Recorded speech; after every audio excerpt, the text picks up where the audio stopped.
ಸಮಾಜದಿಂದ ಐತಿಹಾಸಿಕ ಮತ್ತು ಪೌರಾಣಿಕ ಪ್ರಸಿದ್ಧ ನಗರೇಶ್ವರ ದೇವಸ್ಥಾನದಲ್ಲಿ ಕಳೆದ 3 ದಿನಗಳಿಂದ ವಾಸವಿ ಜಯಂತಿಯು ಅದ್ದೂರಿಯಾಗಿ ನಡೆದಿದೆ. ಸಾವಿರಾರು ಜನ ದೇವರ ದರ್ಶನಕ್ಕೆ ಬರುತ್ತಿದ್ದಾರೆ. ಈ ದಿನ ಆರ್ಯವೈಶ್ಯ ಸಮಾಜದವರು ಹಠಾತ್ ನಗರೇಶ್ವರ ದೇವಸ್ಥಾನದ ಮುಂದೆ ಪ್ರತಿಭಟನೆಗೆ ಇಳಿದರು. ಮಹಾನಗರ ಪಾಲಿಕೆ ಸಿಬ್ಬಂದಿಗಳು ಮಂದಿರದ ಒಳಗಡೆ ಹಾಕಿರುವ ಬ್ಯಾನರ್ಗಳನ್ನು ಏಕಾಏಕಿ ತೆರವು ಮಾಡಿದ ಪರಿಣಾಮ ಸಿಟ್ಟಿಗೆದ್ದ ಆರ್ಯವೈಶ್ಯ ಸಮಾಜದ ಪ್ರಮುಖರು ನಗರ ಕ್ಷೇತ್ರದಲ್ಲಿ ಮಿಂಚಿನ ಪ್ರತಿಭಟನೆಗೆ ಇಳಿದರು. ಈ ಸಂದರ್ಭದಲ್ಲಿ ಮಾತನಾಡಿದ ಸಮಾಜದ ಅಧ್ಯಕ್ಷರಾದ ಸಾವಿತ್ರಿ ಪುರುಷೋತ್ತಮ್ ಮತ್ತು ಪ್ರಧಾನ ಕಾರ್ಯದರ್ಶಿ ಜಟ್ರಾಂ ಪದ್ಮರಾಜ್ ಅವರು ಮಹಾನಗರ ಪಾಲಿಕೆ ದೌರ್ಜನ್ಯದ ನಡೆಯನ್ನು ಖಂಡಿಸಿದರು. ಮಹಾನಗರ ಪಾಲಿಕೆ ಈ ದುರ್ವರ್ತನೆ ಆರ್ಯವೈಶ್ಯ ಸಮಾಜಕ್ಕೆ ಆಘಾತಕ್ಕೆ ತಳ್ಳಿದೆ.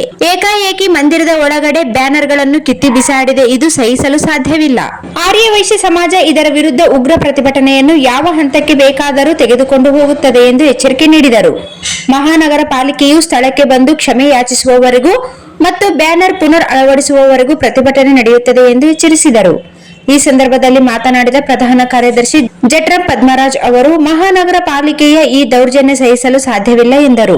ಗಾಂಜಾ ಲಕ್ಷ್ಮೀಪತಿ ಅವರು ಮಾತನಾಡಿ, ನಗರದಲ್ಲಿ ನಾವು 2,000 ಜನಸಂಖ್ಯೆಯಲ್ಲಿ ಸಂಘಟಿತರಾಗಿದ್ದೇವೆ. ಇಂತಹ ನಡೆಗಳ ವಿರುದ್ಧ ಹೋರಾಟ ಮಾಡುವುದಾಗಿ ಎಚ್ಚರಿಕೆ ನೀಡಿದರು. ಪ್ರತಿಭಟನೆಯಲ್ಲಿ ಕಡಗೋಳು ಆಂಜನೇಯ, ನಗರ ಶಾಸಕ ಡಾ ಶಿವರಾಜ್ ಪಾಟೀಲ್, ಬಿ ಗೋವಿಂದ್, ಪಲ್ಗುಲು ನಾಗರಾಜ್, ಇ ಶಿಶಿರಾಜ್, ವಿಜಯ ಭಂಡಾರಿ, ಎಚ್ ಅಶೋಕ್ ಶೆಟ್ಟಿ ಇತರರು ಭಾಗವಹಿಸಿದ್ದರು. ವಿಷಯ ತಿಳಿಸುತ್ತಲೇ ಸ್ಥಳಕ್ಕೆ ಆಗಮಿಸಿದ ನೇತಾಜಿ ನಗರ ದಕ್ಷ ಪಿಎಸ್ಐ ಬಸವರಾಜ್ ನಾಯಕ್ ಅವರು ವ್ಯಾಪಕ ಪೊಲೀಸ್ ಬಂದೋಬಸ್ತ್ ಒದಗಿಸಿ ಸಂಚಾರ ನಿಯಂತ್ರಣ ಮಾಡಿದರು. ಕನಿಷ್ಠ 2 ತಾಸುಗಳವರೆಗೆ ಪ್ರತಿಭಟನೆ ನಡೆಯಿತು. ನಂತರ ಸ್ಥಳಕ್ಕೆ ಮಹಾನಗರ ಪಾಲಿಕೆ ಅಧಿಕಾರಿಗಳು ಆಗಮಿಸಿ ಸಮಸ್ಯೆ ಬಗೆಹರಿಸಿದರು.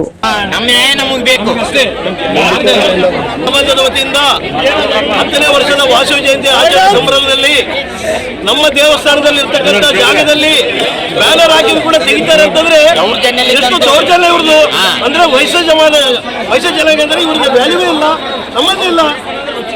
ಇದು ದಿವಸ ಅಂದ್ರೆ ಒಂದು ಬೇರೆ ಇತರ ಸಮಾಜ ಎಲ್ಲ ಹಾಕಿದ್ರು ಅವ್ರಿಗೆ ಯಾವ್ದು ಅಧ್ಯಕ್ಷ ಇಲ್ಲ. ವೈಶ್ಯ ಸಮಾಜದವರು ಒಳಗಡೆ ತಮ್ಮ ಜಾಗದಲ್ಲಿ ಹಾಕೊಂಡ್ರು ಕೂಡ ನಮ್ಮನ್ನು ತೆಗಿತಾರೆ ಅಂತಂದ್ರೆ ಇಂಥ ದೌರ್ಜನ್ಯವನ್ನು ನಾವು ವೈಶ್ಯ ಸಮಾಜದವರು ಸಹಿಸಲಿಕ್ಕೆ ಸಾಧ್ಯವಿಲ್ಲ. ಇದರ ಬಗ್ಗೆ ನಾವು ದೀರ್ಘವಾಗಿ ಹೋರಾಟ ಮಾಡಲಿಕ್ಕೂ ಕೂಡ ತಯಾರಿರುವಂತದ್ದು ನಮ್ಮ ಮುಖಾಂತರ ಹೇಳಲಿಕ್ಕೆ ಇಚ್ಛೆ ಪಡ್ತಾ ಇದ್ದೀನಿ. ಅವರು ಏರಿಯಾದವರು ಬಂದು ನಮ್ಮ ಕಡಗೋಲಂಜನೇಯ ಅಣ್ಣವರು ಅವರು ತಿಳಿಸಿದ್ದಾರೆ.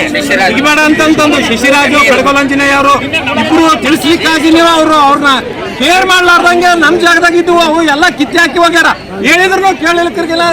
ಇದು ಎಷ್ಟು ದೌರ್ಜನ್ಯ ಎಂಬುದು ನಾವು ಹೇಳ್ತೀವಿ. ನಾವು ವೈಶ್ಯರು ಶಾಂತಿಯುತವಾಗಿರ್ತೀವಿ. ಯಾವಾಗ ನಮ್ಮ ತಂಟಿಗೆ ಬಂದ್ರೆ ನಾವು ಬಿಡೋದಿಲ್ಲ. ನಾವು ಹೋರಾಟ